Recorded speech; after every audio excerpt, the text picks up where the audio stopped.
So file types, people call it Islandora 2.0 or modern Islandora. It's really been around long enough now. We can just call it Islandora. What we've done here is we've put a number of sample content in here to show you. So audio is obviously something that is, and again, it's stored right in the system and it plays out of the system here.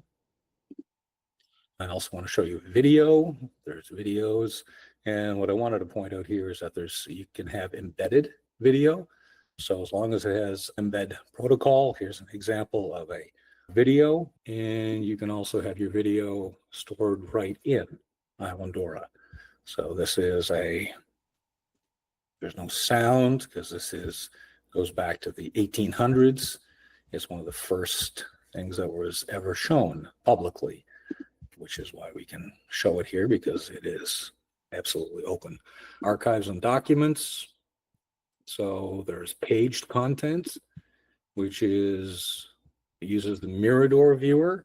There are multiple viewers in Islandora, and what happens is that when you ingest an object, you will associate a content model with it, and that is going to determine whether or not it is the PDF.js viewer for PDFs.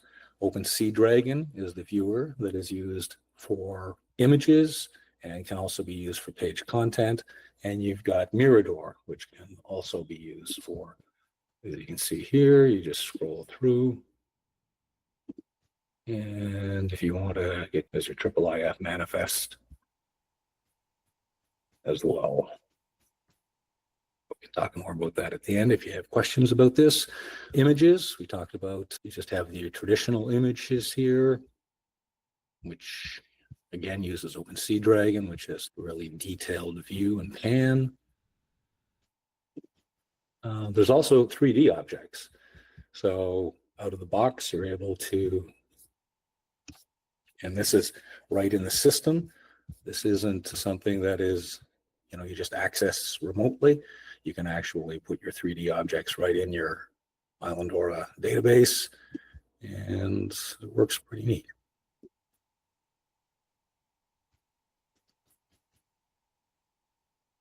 I want to show you here, of course, everybody loves compounds. So here's an example of a compound object.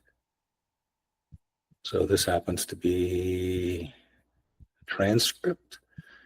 And what we have linked here in the example is there are 4 pieces of audio, and there's also transcripts. And I want to point out here that you can edit this after the fact. You can add children. You can make edits here. You can click all or not. You want to click all and do your editing after the fact here. You can apply it to, you can generate, delete nodes, associate media.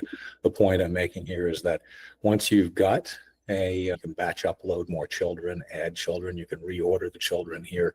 Again, once you've made them, you can continue to add objects to it if that's what you wish to do.